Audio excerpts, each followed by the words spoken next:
ತೆಗೆದು ತಕ್ಕೈಸುತ್ತಂ ತಣಿಯದ ಒಬ್ಬೊಬ್ಬರಳು ಬಗೆ ಬಗೆದು ಪುಗೆಲೆಳಿಸುತ್ತಿರ್ತಾರೆ ಹೊರವರಳು.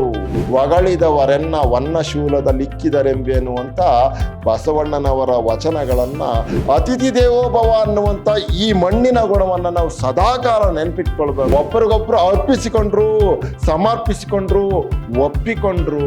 ಸಂತತಂ ಪರಸಿದರ ಬಸವನಂ ನೆಲೆಗೊಂಡು ನಿರಂತರವಾಗಿ ಅರಸ್ತಾ ಇದ್ದಾರಂತೆ, ಆಶೀರ್ವಾದವನ್ನ ಮಾಡ್ತಾ ಇದ್ದಾರಂತೆ.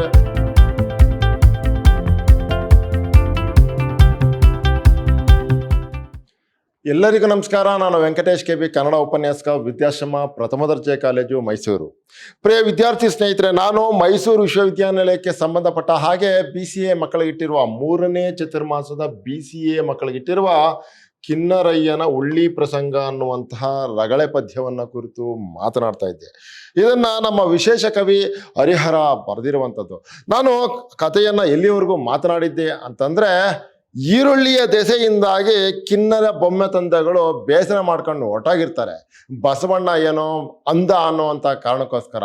ಹಾಗೆ ಬೇಸರ ಮಾಡ್ಕೊಂಡು ಹೋಗಿರುವಂಥ ಕಿನ್ನರ ಬೊಮ್ಮೆ ತಂದೆಗಳನ್ನ ವಾಪಸ್ ಕರೆದು ತರಬೇಕು ಅಂತ ಹೇಳಿ ಬಸವಣ್ಣ ಈರುಳ್ಳಿಯ ಜಾತ್ರೆಯನ್ನೇ ಮಾಡಿಸುತ್ತೇನೆ ಅಂತ ಹೇಳಿ ಏನು ಶಪಥವನ್ನ ಮಾಡಿ, ಆಮೇಲೆ ಈರುಳ್ಳಿಯನ್ನ ಮೆರವಣಿಗೆ ಮಾಡಿಕೊಂಡು ಈರುಳ್ಳಿಯನ್ನ ಒತ್ತುಕೊಂಡು ಕಿನ್ನರಯ್ಯನನ್ನ ವಾಪಸ್ ಕರೆದು ತರಬೇಕು ಅಂತ ಹೊರಟಿದ್ದಾನೆ. ಪರಸ್ಪರ ಈಗ ಕಿನ್ನರ ಬೊಮ್ಮ ತಂದೆಗಳು ಮತ್ತು ಬಸವಣ್ಣವರು ಮುಖಾಮುಖಿ ಆಗ್ತಾ ಇದ್ದಾರೆ. ಈಗ ಏನಾಗುತ್ತೆ ನೋಡೋಣ ಬನ್ನಿ. ಎತ್ತಿದಂ ಕಿನ್ನರಯ್ಯಂ ಬಸವರಾಜನಂ ಉತ್ತಮೋತ್ತಮ ಜನ ಭಕ್ತಿಯಾಚಾರ ತೇಜನಂ ತೆಗೆದು ತಕ್ಕೈಸುತ್ತಂ ತಣಿಯದ ಒಬ್ಬೊಬ್ಬರಳು ಬಗೆ ಬಗೆದು ಪುಗಲೆಳಿಸುತ್ತಿದ್ದರು ಹೊರವರಳು. ಆಲಿಕಲ್ಲಂ ಆಲಿಕಲ್ಲಂ ತಾಗಿದಂತಾಗೆ ಆಲೊಳಗೆ ಆಲಂ ಕರಂ ಬೆರೆಸಿದಂತಾಗೆ ಬೆಳಗು ತಳತಳಿಪ ಬೆಳಗಂ ಕೂಡಿದಂತಾಗೆ ತಿಳಿದಮೃತವು ಅಮೃತವಂ ಬಿಡದಪ್ಪಿದಂತಾಗೆ. ಇಬ್ರು ಮುಖಾಮುಖಿ ಆದ್ರು. ಬಸವಣ್ಣ ಮತ್ತು ಕಿನ್ನರ ಬೊಮ್ಮ ತಂದೆಗಳು ಎದುರಾದ್ರು. ಬಸವಣ್ಣ ಹೋಗಿ ಕಿನ್ನರ ಬೊಮ್ಮ ತಂದೆಗಳ ಕಾಲನ್ನ ಹಿಡ್ಕೊಂಡ್ಬಿಟ್ರು. ಆಗ ಕಿನ್ನರಯ್ಯ ಏನ್ ಮಾಡ್ತಾ ಇದ್ದಾನೆ ಅನ್ನುವಂಥದ್ದು ಮುಖ್ಯ. ಎತ್ತಿದಂ ಕಿನ್ನರಯ್ಯಂ ಬಸವರಾಜನಂ. ಹಾಗೆ ಕಿನ್ನರ ಬೊಮ್ಮ ತಂದೆಗಳ ಕಾಲಿಗೆ ಬಸವಣ್ಣವ್ರು ಹೋಗಿ ಬಿದ್ದ ತಕ್ಷಣನೇ ಎದ್ದೇಳಿಸ್ತಾ ಇದ್ದಾನೆ. ಇಲ್ಲ ನೀವು ಹಿಂಗೆ ಮಾಡ್ಬೋದು, ಎದ್ದೇಳಿ ಅಂತ ಅಂದ್ಬಿಟ್ಟು ಎದ್ದೇಳಿಸ್ತಾ ಇದ್ದಾನೆ. ಉತ್ತಮೋತ್ತಮ, ನೋಡಿ ಎಷ್ಟು ಚೆನ್ನಾಗಿದೆ. ಉತ್ತಮೋತ್ತಮ ಭಕ್ತಿ ಆಚಾರ ತೇಜನಂ, ಭಕ್ತ ಆಚಾರ ತೇಜನಂ ಅಂತ ಅಂದ್ಬಿಟ್ಟು ಮಾತಾಡ್ತಾ ಇದ್ದ. ಆ ಕಾರಣಕ್ಕೆ ಹರಿಹರನಿಗೆ ಬಸವಣ್ಣವರಿಗಿದ್ದಂತಹ ಬಿರುದುಗಳು ಗೊತ್ತಿತ್ತು ಅನ್ಸುತ್ತೆ. ಭಕ್ತಿ ಭಂಡಾರಿ ಅಂತ ಅಂದ್ಬಿಟ್ಟು ಕರೀತಾರೆ ಬಸವಣ್ಣನನ್ನ.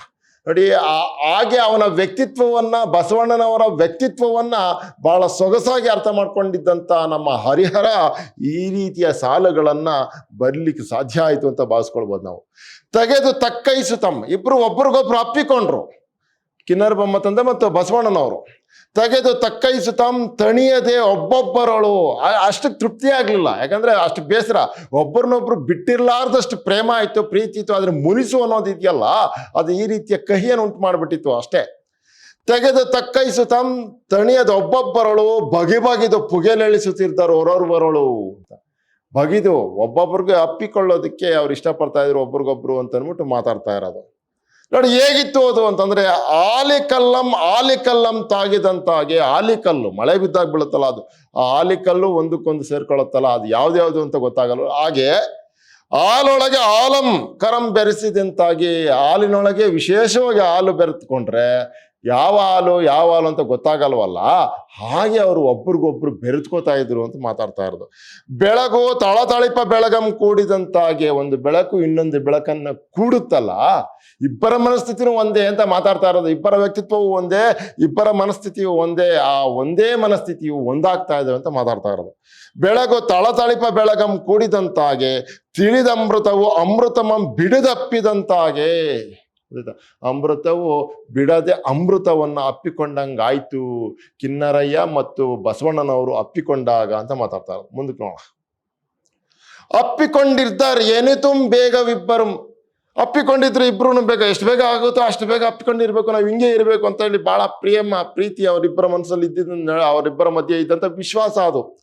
ಒಪ್ಪಂಬಡೆದರ್, ಒಬ್ಬರಿಗೊಬ್ರು ಅರ್ಪಿಸಿಕೊಂಡ್ರು, ಸಮರ್ಪಿಸಿಕೊಂಡ್ರು, ಒಪ್ಪಿಕೊಂಡ್ರು ಅಂತ ಅಂದ್ಬಿಟ್ಟು. ಹೌದು, ನಾವಿಬ್ರು ಹೀಗಿರ್ಬೇಕು ಹೀಗಿರ್ಬೇಕು ಅಂತ ಅಂದ್ಬಿಟ್ಟು ಒಪ್ಪಿಕೊಂಡ್ರು. ಯಾರ ಎದುರುಗಡೆ ನೋಡಿ, ಒಪ್ಪಂಬಡೆದರ್ ಅಭವ ನಡಿಯುಳ್ಳವರಿಬ್ಬರು.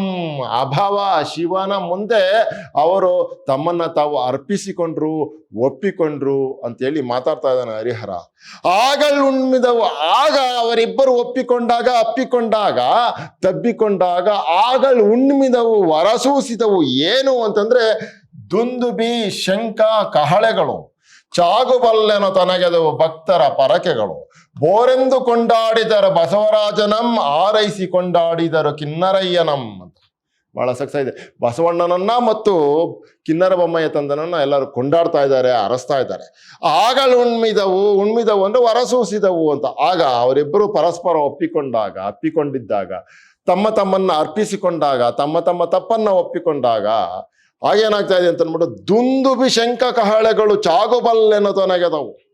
ನೋಡಿ ಎಷ್ಟು ಚೆನ್ನಾಗಿದೆ. ಅವೆಲ್ಲವೂ ಕೂಡ ಸದ್ದು ಮಾಡಿದ್ವು, ಡಣ ಡಣ ಅಂತ ಬಾರಿಸ್ತಾ ಇದ್ವು. ದುಂದುಬಿ ಶಂಖ ಕಹಳೆಗಳ ಧ್ವನಿಗಳು ಒಮ್ಮದ್ವು ಅಂತ ಅಂದ್ಬಿಟ್ಟು ಹೇಳ್ತಾ ಇರೋದು. ಭಕ್ತರ ಪರಕೆ ಹಿಂಗೆ ಇರ್ಬೇಕು, ಇವರಿಬ್ರು ಹಿಂಗೆ ಇರ್ಬೇಕು, ಇವ್ರ ಸ್ನೇಹ ಹಿಂಗೆ ಇರ್ಬೇಕು, ಶರಣರು ಅಂದ್ರೆ ಹಿಂಗಿರ್ಬೇಕು ಅಂತ ಅಂದ್ಬಿಟ್ಟು ಭಕ್ತರ ಪರಕೆಗಳು, ಹರಕೆಗಳು, ಆರೈಕೆಗಳು ಇದ್ವು ಅಂತ. ಬೋರೆಂದು ಕೊಂಡಾಡಿದರು ಬಸವರಾಜನ. ಆ ತಕ್ಷಣಕ್ಕೆ ಬಸವರಾಜನ ಅಂದ್ರೆ ಬಸವಣ್ಣನನ್ನ ಭಕ್ತ ಜನರು ಕೊಂಡಾಡಿದರು. ಆರೈಸಿ ಕೊಂಡಾಡಿದರು ಕಿನ್ನರಯ್ಯನಂ, ಆರೈಸಿದ್ರು ಮತ್ತು ಕೊಂಡಾಡ್ತಾ ಇದ್ದಾರೆ ಕಿನ್ನರಯ್ಯನಂನ. ಮುಂದಕ್ಕೇನಾಗುತ್ತೆ ನೋಡಿ. ಒಳಗೊಂಡು ಬಸವರಾಜನ ಮಹಾಮನೆಗೆ ಬರುತ್ತೆ. ಹಾಗೆ ಕಿನ್ನರಯ್ಯನನ್ನ ಇದು ಬಸವಣ್ಣನವರು ಮಹಾಮನೆಗೆ ಕರ್ಕೊಂಡು ಬರ್ತಾ ಇದ್ದಾರೆ. ಒಡಗೊಂಡು ಬಸವರಾಜನ ಮಹಾಮನೆಗೆ ಬರುತ್ತೆ. ಗುಡಿಗಟ್ಟಿದುಳ್ಳಿಗಳ ಗುಡಿಯಂ ನಿರೀಕ್ಷಿಸುತ್ತೆ. ಆಡುವ ಗಣಂಗಳಂ ಅರುಷದಿಂ ನೋಡುತ್ತಂ, ಆಡುವ ಗಣಂಗಳನ್ ಗುರುವಿನಿಂ ನೋಡುತ್ತಂ. ಬಂದು ಬಸವಣ್ಣನ ಅರಮನೆಯನ್ನು ಒಲವಿಂಪಕ್ಕು, ಸಂದಣಿಪ ಕೋಟಿ ಗಣ ಸಂಚಯಕ್ಕೆ ಕೈಮಿಕ್ಕು. ಬಹಳ ಸೊಗಸ ಹೇಳ್ತಾ ಇದ್ದಾರೆ. ಒಳಗೊಂಡು ಬಸವರಾಜನ ಮಹಾಮನೆಗೆ ಬರುತ್ತೆ. ಬಸವಣ್ಣನವರ ಜೊತೆಯಲ್ಲಿ ಮಹಾಮನೆಗೆ ಕಿನ್ನರ ಬೊಮ್ಮ ತಂದೆಗಳನ್ನು ಕರ್ಕೊಂಬರ್ತಾ ಇದ್ದಾರೆ ಬಸವಣ್ಣನವರು. ಆಗ ಬರ್ತಾ ಇರ್ಬೇಕಾದ್ರೆ ಯಾವ ದೃಶ್ಯಗಳನ್ನ ಕಾಣ್ತಾ ಇದ್ದಾರೆ, ಯಾವ ಚಿತ್ರವನ್ನ ಕಾಣ್ತಾ ಇದ್ದಾರೆ ಅಂತಂದ್ರೆ ಗುಡಿಗಟ್ಟಿದ ಅಂದ್ರೆ ತೋರಣವಾಗಿ ಉಳ್ಳಿಗಳಿಂದಲೇ ತೋರಣವನ್ನು ಕಟ್ಟಿದ್ದಾರೆ ಅಂತೆ. ಈರುಳ್ಳಿಯಿಂದಲೇ ತೋರಣವನ್ನ ಮಾಡಿ ಕಟ್ಟಿದ್ದಾರೆ ಅಂತ. ಗುಡಿಗಟ್ಟಿದ ಉಳ್ಳಿಗಳ ಗುಡಿಯಂ ನಿರೀಕ್ಷಿಸುತ್ತೆ. ಮನೆ ಮುಂದಲ್ಲೂ ಕೂಡ ಈರುಳ್ಳಿಯಿಂದಲೇ ತೋರಣವನ್ನ ಮಾಡಿದ್ದಾರೆ, ಧ್ವಜವನ್ನ ಕಟ್ಟಿದ್ದಾರೆ ಅಂತ ಅಂದ್ಬಿಟ್ಟು ಮಾತಾಡ್ತಾ ಇರೋದು. ಗುಡಿಗಟ್ಟಿದ ಉಳ್ಳಿಗಳ ಗುಡಿಯಂ ನಿರೀಕ್ಷಿಸುತ್ತೆ. ಆಡುವ ಗಣಂಗಳಂ ಅರುಷದಿಂ ನೋಡುತ್ತಾ. ಆಡುವ ಗಣಗಳ ಶಿವಶರಣರೆಲ್ಲರೂ ಕೂಡ ಆಡ್ತಾ ಇದ್ದಾರೆ. ಅವರಿಬ್ರು ಬರ್ತಾ ಇರ್ಬೇಕಾದ್ರೆ ಭಜನೆಯನ್ನು ಮಾಡ್ತಾ ಇದ್ದಾರೆ. ಹರುಷದಿಂದ ಎಲ್ಲರೂ ಆಡ್ತಾ ಇದ್ದಾರೆ ಅಂತ. ಆಡುವ ಗಣಗಳನ್ ಗುರುವಿನಿಂ ನೋಡುತ್ತಂ, ಹರುಷದಿಂದ ನೋಡ್ತಾ ಇದ್ದಾನೆ. ಗುರುವಿನಿಂ ಅಂದ್ರೆ ಅಚ್ಚರಿಯಿಂದ ನೋಡ್ತಾ ಇದ್ದಾರೆ. ಅಯ್ಯೋ ಇವರು ನಮಗೋಸ್ಕರ ಆಡ್ತಾ ಇದ್ದಾರೆ ಅಂತ ಅಂದ್ಬಿಟ್ಟು ಅಚ್ಚರಿಯಿಂದ ನೋಡ್ತಾ ಇದ್ದಾನೆ. ಬಂದು ಬಸವಣ್ಣನ ಅರಮನೆಯನ್ ಒಲವಿಂಪಕ್ಕು. ಇದನ್ನ ಕಿನ್ನರ ಬೊಮ್ಮ ತಂದೆಗಳು ಬಸವಣ್ಣನವರ ಜೊತೆಗೆ ಅರಮನೆಯನ್ನ ಒಲವಿನಿಂದ ಪಕ್ಕು, ಅರಮನೆಯನ್ನ ಬಹಳ ಪ್ರೀತಿಯಿಂದ ಪ್ರವೇಶ ಮಾಡ್ತಾ ಇದ್ದಾರೆ. ಮುನ್ಸ್ಕೊಂಡೊಟ್ಟಾಗಿದ್ದ ಅಲ್ವಾ, ಈಗ ಬಹಳ ಪ್ರೀತಿಯಿಂದ ಒಳಕ್ ಹೋಗ್ತಾ ಇದ್ದಾರೆ ಅಂತ. ಸಂದಣಿಪ ಕೋಟಿ ಗಣ ಸಂಚಯಕ್ಕೆ ಕೈಮುಕ್ಕು. ಬಹಳ ಸಕ್ಸ ಇದೆ. ಸಂದಣಿಪ ನೆರೆದಿರುವಂತ ಕೋಟ್ಯಾಂತರ ಶರಣರಿಗೆ ಕೈ ಮುಗಿದು ಅರಮನೆಯ ಒಳಗಡೆ ಪ್ರವೇಶ ಮಾಡ್ತಾ ಇದ್ದಾರೆ. ಮುಂದಕ್ಕೇನಾಯ್ತು ನೋಡೋಣ. ಇರೇ ಸಮೇತವಲ್ಲಿ ಉಳ್ಳಿಗಳ ಮೇಲೋಗರಂ ಸಿದ್ಧವಾದವು ಅಂತ ಅಂದ್ಬಿಟ್ಟು ಮಾತಾಡ್ತಾ ಇರೋದು. ಇರೇ ಸಮೇದವಲ್ಲಿ ಉಳ್ಳಿಗಳ ಮೇಲೋಗರಂ, ಸರಸವೆನೆ ಪುಳ್ಳಿಗಳ ಪಕ್ವಾನ್ನದಾಗರಂ. ಮಲ್ಲಿಗೆಯ ಬಣ್ಣವಂ ಚಂದ್ರಿಕೆಯ ರುಚಿಗಳಂ, ಅಲ್ಲಿ ಅಂಕುರಿತಪ ತಾರಾಗಣದ ಸವಿಗಳಂ. ಕವರ್ದುಕೊಂಡಂತೆ ನೆರೆ ತಳತಳಿಸುವ ಉಳ್ಳಿಯಂ, ಶಿವಭಕ್ತ ಕಿನ್ನರಯ್ಯನ ಸವಿಯ ಉಳ್ಳಿಯಂ. ಸಕಲ ಪಕ್ವಾನ್ನದೋಗರ ತತಿಗಳಂ ಸವೆಯೇ ಸಿದ್ಧಪಡಿಸ್ತಾ ಇದ್ದಾರಂತೆ ನೋಡಿ. ಸಕಲ ಪಕ್ವಾನ್ನದೋಗರ ತತಿಗಳಂ ಸವೆಯೇ ಸಿದ್ಧಪಡಿಸ್ತಾ ಇದ್ದಾರೆ. ಸಕಲ ಶರಣರ ಶಿವಾರ್ಚನೆ ಸೌಖ್ಯಮಂ ಪಡೆಯೇ. ಆರೈಸೋದಿಕ್ಕಂ ಸಕಲ ಶಿವಲಿಂಗಕ್ಕೆ ಆರೈಸಿ ಒಡ ಓಡುತ್ತೆ. ಅಡ್ಬೀಳ್ತಾ ಇದ್ದಾರಂತೆ, ನಮಸ್ಕರಿಸ್ತಾ ಇದ್ದಾರಂತೆ. ಪರಮ ಪ್ರಕಾಶಕ್ಕೆ ಕೈಗೊಂಡರಲ್ಲಲ್ಲಿ ಸತ್ಯ ಪ್ರಸಾದಮಂ. ಮೈ ಕೊನರೆ ರೋಮಾಂಚಿತಗೊಳ್ತಾ ಇದ್ದಾರೆ ಅಂತ ಅಂದ್ಬಿಟ್ಟು. ಮೈ ಕೊನರೆ ತಾಳಿದರ ಸುಕೃತ ಪ್ರಸಾದಮಂ. ಉಳ್ಳಿಯಂ ಕಚ್ಚಿ ಪರದಾಡುತ್ತಿರ್ಪರ್ ಕೆಲರ್, ಉಳ್ಳಿಯಂ ಕಿನ್ನರನಂ ಪರಸುವರ್ ಪಲರ್ ಅಂತ ಅಂದ್ಬಿಟ್ಟು ಮಾತಾಡ್ತಾ ಇದ್ದಾರೆ. ಏನೇನಾಯ್ತು ಅಂತ ಅಂದ್ಬಿಟ್ಟು ಬಹಳ ಸೊಗಸಾಗಿ ಅಲ್ಲಿ ಮಾತಾಡ್ತಾ ಇರೋದು. ಎಷ್ಟು ಸೊಗಸಾಗಿದ್ದಾವೆ ನೋಡಿ ಅಲ್ಲಿ. ಏನು ಅಂತಂದ್ರೆ ಇರೇ ಸಮೇತವಲ್ಲಿ ಉಳ್ಳಿಗಳ ಮೇಲೋಗರಂ, ಅಲ್ಲಿ ಸಿದ್ಧವಾಗ್ತಾ ಇದ್ವು ಅಂತ. ಈರುಳ್ಳಿಯ ಮೇಲೋಗರ ಉಳ್ಳಿಯಿಂದ ಮಾಡಲ್ಪಟ್ಟ ಸಾರು, ಸಾಂಬಾರುಗಳು ಇವೆಲ್ಲವೂ ಕೂಡ ತಯಾರಾಗ್ತಾ ಇದ್ವು ಅಂತ. ಸರಸವಿನ ಪುಳ್ಳಿಗಳ ಪಕ್ವಾನ್ನದಾಗರಂ, ಪಕ್ವಾನ್ನವನ್ನ ಈರುಳ್ಳಿಯ ಮೂಲಕವನ್ನ ಮಾಡ್ತಾ ಇದ್ರು. ಮಲ್ಲಿಗೆಯ ಬಣ್ಣಮಂ ಚಂದ್ರಿಕೆಯ ರುಚಿಗಳು, ಮಲ್ಲಿಗೆ ಬೆಳ್ಳಕ್ಕಿರುವಂತ ಈರುಳ್ಳಿಗಳು ಅಂತ ನೋಡಿ, ಬಹಳ ಸಾಕು ಈಗಿನ ಕಾಲದಲ್ಲೂ ಐತೆ ಬೆಳ್ಳಗಿರುವಂತ ಈರುಳ್ಳಿಗಳು ಅಂತ. ಅಲ್ಲಿ ಅಂಕುರಿತ ತಾರಾಗಣದ ಸವಿಗಳಂ ಕವರ್ದುಕೊಂಡಂತೆ ನೆರೆ ತಳತಳಿಸುವ ಉಳ್ಳಿಯಂ, ಆವರಿಸಿಕೊಂಡಿರುವಂತಹ ಉಳ್ಳಿಗಳನ್ನು ಅದನ್ನೆಲ್ಲ ಗಮನಿಸ್ತಾ ಇದ್ದಾರೆ. ಬಹಳ ಸೊಗಸಾಗಿದೆ ನೋಡಿ. ಆವರಿಸಿಕೊಂಡಿರುವ ಹಾಗೆ ಆ ಉಳ್ಳಿಗಳೆಲ್ಲವೂ ಇದ್ದಾವೆ ಅಂತ ಅಂದ್ಬಿಟ್ಟು ಮಾತಾಡ್ತಾ ಇರೋದು. ಶಿವಭಕ್ತ ಕಿನ್ನರಯ್ಯನ ಸವಿಯ ಹುಳ್ಳಿಯಂ ಸಕಲ ಪಕ್ವಾನ್ನದೋಗರ ತತಿಗಳಂ ಸವೆಯೇ, ಸಕಲ ಪಕ್ವಾನ್ನದ ಓಗರಗಳ ತತಿಗಳಂ ಸಮೂಹವ ಸಿದ್ಧಪಡಿಸ್ತಾ ಇದ್ದಾರಂತೆ. ಈರುಳ್ಳಿಯಿಂದ ಆ ಭಕ್ಷ್ಯ ಈ ಭಕ್ಷ್ಯ ಇನ್ಯಾವ್ದಾವುದೋ ಭಕ್ಷ್ಯಗಳನ್ನ ಮಾಡ್ತಾ ಇದ್ದಾರೆ. ಈರುಳ್ಳಿಯಿಂದನೇ ಮಾಡಲ್ಪಟ್ಟಿರುವಂಥವನ್ನ ಮಾಡ್ತಾ ಇದ್ದಾರೆ, ಸಿದ್ಧವಾಗ್ತಾ ಇದ್ದಾವಂತೆ ಅಲ್ಲಿ ಹೇಳ್ತಾ ಇದ್ದಾರೆ. ಮುಂದಕ್ಕೆ ನೋಡ. ಸಕಲ ಶರಣರ ಶಿವಾರ್ಚನೆ ಸೌಖ್ಯಮಂ ಪಡೆಯೇ, ಸಕಲ ಶರಣ ಶಿವಾರ್ಚನೆಯ ಸೌಖ್ಯವಮ್ಮ ಪಡೆಯೇ, ಆರೈಸಲಿಕ್ಕುತಂ ಸಕಲ ಶಿವಲಿಂಗಕ್ಕೆ, ಆರೈಸ್ತಾ ಇದ್ದಾರಂತೆ, ಅರ್ಚನೆ ಮಾಡ್ತಾ ಇದ್ದಾರಂತೆ, ಶಿವಾರ್ಚನೆಯನ್ನ ಮಾಡ್ತಾ ಇದ್ದಾರಂತೆ ಶಿವಲಿಂಗಕ್ಕೆ. ಆರೈಸಿ ಒಡ ಒಡತೆ ಪರಮ ಪ್ರಕಾಶಕ್ಕೆ, ಒಡ ಒಡತೆ ಅಂತ ನೋಡಿ ಸಾಷ್ಟಾಂಗ ನಮಸ್ಕಾರವನ್ನ ಮಾಡ್ತಾ ಇದ್ದಾರೆ. ಅಲ್ಲಿ ಕೈಕೊಂಡರಲ್ಲಲ್ಲಿ ಸತ್ಯಪ್ರಸಾದಮಂ, ಕೈಕೊಂಡ್ರು ಎಲ್ಲರೂ ಸ್ವೀಕಾರ ಮಾಡ್ತಾ ಇದ್ದಾರೆ ಇದು ಪ್ರಸಾದವನ್ನ, ಆಮೇಲೆ ತಯಾರು ಮಾಡ್ತಾ ಇದ್ದಾರೆ ಅಂತ. ಮೈ ಕೊನರೆ ತಾಳಿದರ್ ಸುಕೃತ ಪ್ರಸಾದಮಂ, ರೋಮಾಂಚನಗೊಂಡು ಆ ಸುಕೃತ ಪ್ರಸಾದವನ್ನ ಸ್ವೀಕಾರ ಮಾಡ್ತಾ ಇದ್ದಾರೆ. ಉಳ್ಳಿಯಂ ಕಚ್ಚಿ ಪರದಾಡುತ್ತಿರ್ಪರ್ ಕೆಲರ್, ಆ ಉಳ್ಳಿ ಕೆಲವ್ರಿಗೆ ಹೊಸದು, ಆ ಕಾರಣಕ್ಕೆ ಆ ಉಳ್ಳಿಯನ್ನ ಕಚ್ಚಿ ಕೆಲವರಿಗೆ ಖಾರ ಆಯ್ತು, ಘಾಟ್ ಆಯ್ತು, ಪರದಾಡ್ತಾ ಇದ್ದಾರೆ ಅಂತ. ಉಳ್ಳಿಯಂ ಕಚ್ಚಿ ಪರದಾಡುತ್ತಿರ್ಪರ್ ಕೆಲರ್, ಉಳ್ಳಿಯಂ ಕಿನ್ನರಂ, ಉಳ್ಳಿಯನ್ನ ಕಿನ್ನರಯ್ಯನನ್ನ ಪರಸುವರ್ ಪಲರ್, ಅರಸ್ತಾ ಇರೋರು ಕೆಲವರಿದ್ದಾರೆ. ಉಳ್ಳಿಯನ್ನ ಕಚ್ಚಿರೋದ್ರಿಂದ ಕೆಲವರಿಗೆ ಏನಾಯ್ತು, ಆಮೇಲೆ ಕಿನ್ನರಯ್ಯನ ಈ ಉಳ್ಳಿ ಬರ್ಲಿಕ್ಕೆ ಸಾಧ್ಯ ಆಗಿರುವಂತ ಕಿನ್ನರಯ್ಯನ ಮತ್ತು ಅವನಿಂದಾಗಿ ಬಂದಿರುವಂತ ಆ ಉಳ್ಳಿಯನ್ನ ಕೆಲವರು ಅರಸ್ತಾ ಇದ್ದಾರಂತೆ. ಮುಂದಕ್ಕೆ ನೋಡ. ಇಂತು ನಲವಿಂ ಪ್ರಸಾದಂಗಳಂ ಕೈಗೊಂಡು ಅಂತ ಪ್ರೀತಿಯಿಂದ ಪ್ರಸಾದವನ್ನ ಸ್ವೀಕಾರ ಮಾಡಿ ಸಂತತಂ ಪರಸಿದರ ಬಸವನಂ ನೆಲೆಗೊಂಡು ನಿರಂತರವಾಗಿ ಅರಸ್ತಾ ಇದ್ದಾರಂತೆ, ಆಶೀರ್ವಾದವನ್ನ ಮಾಡ್ತಾ ಇದ್ದಾರಂತೆ, ಆಶೀರ್ವಾದವನ್ನ ಕೋರ್ತಾ ಇದ್ದಾರಂತೆ ಬಸವಣ್ಣನಿಗೆ. ಅಮಮ ಶರಣರ ಬಂದು ಶರಣರೊಲಿಮೆಯ ಬಸವ, ಹೊಗಳ್ತಾ ಇದ್ದಾರೆ ನೋಡಿ ಬಸವಣ್ಣನವರನ್ನ ಯಾವ ರೀತಿ ಅಲ್ಲಿನ ಜನಗಳು ಹೊಗಳ್ತಾ ಇದ್ದಾರೆ, ಬೇರೆ ಬೇರೆ ಹೆಸರುಗಳಿಂದ ಬೇರೆ ಬೇರೆ ಬಿರುದುಗಳಿಂದ ಅಂತ ಹೇಳ್ತಾ ಇರೋದು ನೋಡಿ.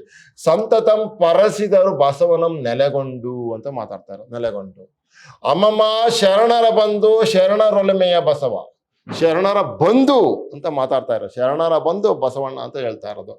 ಶರಣೈಕ ಚಿಂತಾಮಣಿಯೇ ಎಲೆ ಬಸವ, ಅರರೆ ಶರಣರ ಮುಖದ ರತ್ನದರ್ಪಣ ಬಸವ, ಶರಣರ ಮನೆಯ ಪುರುಷನೇ ಬಸವ, ಬಸವ ಚಲಿ ಬಸವ ಸಂಗನ ಬಸವ ಬಸವಣ್ಣ, ಬಸವರಸ ದಂಡನಾಥಾಧಿಪನೆ ಬಸವಣ್ಣ ಅಂತ ಅಂದ್ಬಿಟ್ಟು ಬಸವಣ್ಣನನ್ನ ಹೊಗಳ್ತಾ ಇದ್ದಾರೆ.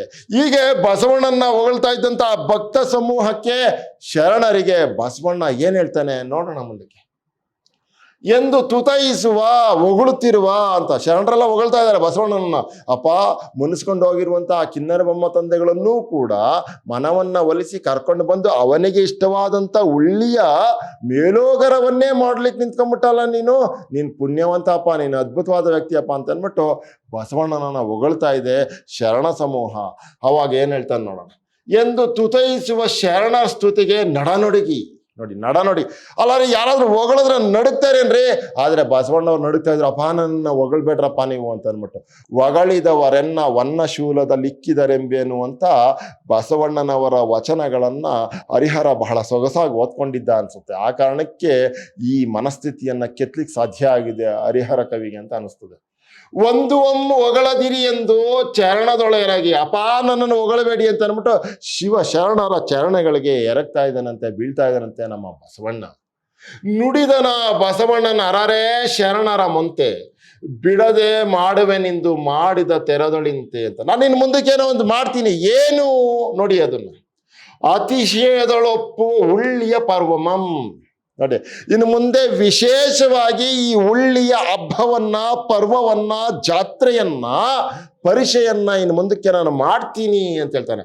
ಪ್ರತಿ ವರ್ಷವೂ ಮಾಡುತ್ತಿರ್ಪೆ ನಿಂತಿದು ಭರಂ ನೋಡಿ, ಇದು ಸತ್ಯ ಅಂತ ಅಂದ್ಬಿಟ್ಟು ಮಾತಾಡ್ತಾ ಇರೋದು. ನಾನು ಖಂಡಿತವಾಗೂ ಇದನ್ನ ಮಾಡ್ತೀನಿ ಅನ್ನುವಂಥ ವಿಚಾರವನ್ನು ಮಾತಾಡ್ತಾ ಇದ್ದೇನೆ. ಭರಂ ಅನ್ನುವಂಥ ವಿಚಾರವನ್ನು ಮಾತಾಡ್ತಾ ಇರೋದು. ನೋಡಿ ಎಷ್ಟು ಸೊಗಸಾಗಿದೆ ಮಾತುಗಳು. ಮಾಡುತ್ತಿರ್ಪೆ ನಿಂತಿಂದು ಬರಂ ನೇಮವೆನಗಿದು. ನೋಡಿ ಎಷ್ಟು ಚೆನ್ನಾಗಿದೆ ಇದು. ನಿಯಮ ಇದು ಅಂತ ಅಂದ್ಬಿಟ್ಟು, ನೇಮವು ಎನಗೆಂದು ನೆರೆ ಬಸವರಾಜಂ ನುಡಿಯೇ. ಇದು ನನಗೆ ನಿಯಮ, ಕಟ್ಟಳೆ. ಇನ್ನು ಮುಂದಕ್ಕೆ ನಾನು ಉಳ್ಳಿಯ ಪರ್ವವನ್ನ ಮಾಡ್ತೀನಿ ಅಂತ ಅಂದ್ಬಿಟ್ಟು ಮಾತಾಡ್ತಾ ಇರೋದು ಬಹಳ ಸೊಗಸಾಗಿದೆ. ನೋಡಿ, ಅತಿಶಯದಲ್ಲಿ ಒಪ್ಪುವ ಹುಳ್ಳಿಯ ಪರ್ವಂ ಕರಂ. ವಿಶೇಷವಾಗಿ ಈ ಹುಳ್ಳಿಯ ಪರ್ವವನ್ನು ನಾನು ಮಾಡ್ತೀನಿ, ಜಾತ್ರೆಯನ್ನು ಮಾಡ್ತೀನಿ ಪ್ರತಿ ವರ್ಷವೂ ಕೂಡ. ಮಾಡುತ್ತಿರ್ಪೆನ್ ಇಂತಿದು ಬರಂ ಅಂತ ಅಂದ್ಬಿಟ್ಟು ಈ ರೀತಿಯ ಹೊಣೆಯನ್ನ, ಈ ರೀತಿ ಪ್ರತಿ ವರ್ಷವೂ ನಾನು ಈರುಳ್ಳಿಯ ಪರ್ವವನ್ನು ಮಾಡುತ್ತೇನೆ ಅನ್ನುವಂಥ ಹೊಣೆಯನ್ನು ಹೊರುತ್ತೇನೆ ಅಂತ ಮಾತಾಡ್ತಾ ಇದ್ದಾನೆ. ನೇಮವು ಎನಗೆಂದು ನೆರೆ ಬಸವರಾಜಂ ನುಡಿಯೇ ಅಂತ ಮಾತಾಡ್ತಾ ಇದ್ದಾನೆ ಬಸವಣ್ಣ. ಈ ರೀತಿಯಾಗಿ ನಾನು ಮಾಡ್ತೀನಿ ಅಂತ ಮಾತಾಡ್ತಾ ಇದ್ದಾನೆ. ಸೋಮದರ ನೆನಪ ಕಿನ್ನರನ ಕರ್ಣವಂಬಡೆಯೇ, ಕಿನ್ನರನ ಮುಳಿಸನ ಪರ್ವದಿಂದ ತಿಳಿಪಿ. ಈ ಪರ್ವವನ್ನ, ಈ ಹಬ್ಬವನ್ನ, ಈ ಜಾತ್ರೆಯನ್ನ ಮಾಡುವುದರ ಮೂಲಕ ಕಿನ್ನರೆಯನಿಗಾದ ಮುಳಿಸನ್ನ ನಾನು ಹೋಗಲಾಡಿಸುತ್ತೇನೆ, ಸಮಾಧಾನ ಪಡಿಸುತ್ತೇನೆ ಅಂತ ಅಂದ್ಬಿಟ್ಟು ಮಾತಾಡ್ತಾ ಇರೋದು. ಸೋಮದರ ನೆನಪ, ಸೋಮದರ ಸಾಕ ಶಿವನೇ ಎನಿಸಿರುವ ಕಿನ್ನರನ ಕರ್ಣವಂಬಡೆಯೇ, ಕಿನ್ನರಯ್ಯನ ಕರ್ಣವನ್ನ ಪಡೆಯೋದಕ್ಕೆ ಕಿನ್ನರನ ಮುಳಿಸನ ಪರ್ವದಿಂದ ತಿಳಿಪಿ ಅಂತಾರೆ ಹೋಗಲಾಡಿಸಿ ಅಂತ ಅಂದ್ಬಿಟ್ಟು ಮಾತಾಡ್ತಾ ಇರೋದು. ಮುಂದಕ್ಕೆ ನೋಡೋಣ.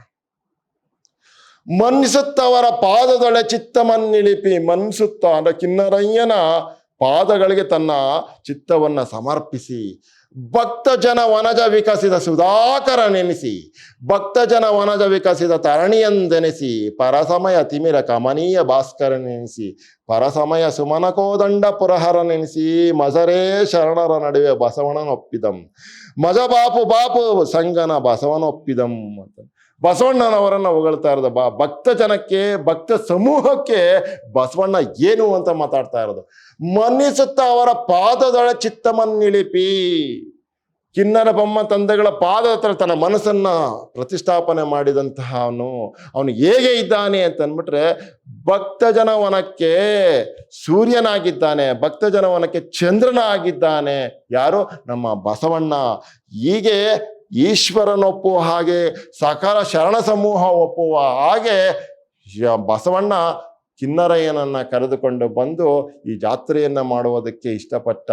ಇಂತಹ ಬಸವಣ್ಣ ಶ್ರೇಷ್ಠನಾದಂಥ ಬಸವಣ್ಣ, ಇಂತಹ ಬಸವಣ್ಣ ಶರಣರಲ್ಲೇ ಶ್ರೇಷ್ಠ, ಭಕ್ತಿ ಭಂಡಾರಿ ಅನ್ನುವಂಥ ವಿಚಾರವನ್ನು ನಮ್ಮ ಹರಿಹರ ಬಹಳ ಸೊಗಸಾಗಿ ನಮಗೆ ಇಲ್ಲಿ ತಿಳಿಸ್ತಾ ಹೋಗ್ತಾನೆ.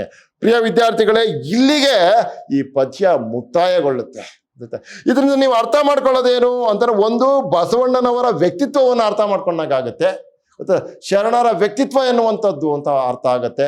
ಎನಗಿಂತ ಕಿರಿಯರಿಲ್ಲ, ಶಿವಶರಣರಿಗಿಂತ ಹಿರಿಯರಿಲ್ಲ ಅನ್ನುವಂಥ ಬಸವಣ್ಣನವರ ಮಾತನ್ನೇ ಬಹಳ ವಿಶೇಷವಾಗಿ ಗಮನಿಸ್ಕೊಂಡಂತಹ ಹರಿಹರ ಈ ರೀತಿಯ ಒಂದು ಕಥೆಯನ್ನು ಸೃಷ್ಟಿ ಮಾಡಲಿಕ್ಕೆ ಸಾಧ್ಯ ಇದೆ ಅಂತ ನಮ್ಗೆ ಅನ್ಸುತ್ತೆ. ನೋಡಿ, ಇಲ್ಲಿ ನಾವಿಂದು ಕಲಿಯೋದೇನು ಅಂತಂದ್ರೆ, ಈ ಪದ್ಯವನ್ನು ಓದಿದ್ಮೇಲೆ ಅತಿಥಿ ದೇವೋಭವ ಅನ್ನುವಂಥ ಈ ಮಣ್ಣಿನ ಗುಣವನ್ನು ನಾವು ಸದಾಕಾಲ ನೆನ್ಪಿಟ್ಕೊಳ್ಬೇಕು, ಮತ್ತು ಹಾಗೇನೆ ಪರರನ್ನ ಕಾಣಬೇಕು ಅನ್ನುವಂಥ ವಿಚಾರವನ್ನು ಮನದಟ್ಟು ಮಾಡ್ಕೊಂಡ್ರೆ ಈ ಪದ್ಯವನ್ನು ಓದಿದ್ಕೆ ಸಾರ್ಥಕವಾಯಿತು ಅಂತ ನಾನು ಭಾವಿಸ್ಕೊತೀನಿ. ಎಲ್ಲರಿಗೂ ಒಳ್ಳೆಯದಾಗಲಿ. ಮತ್ತೆ ಸಿಗೋಣ. ನಮಸ್ಕಾರ.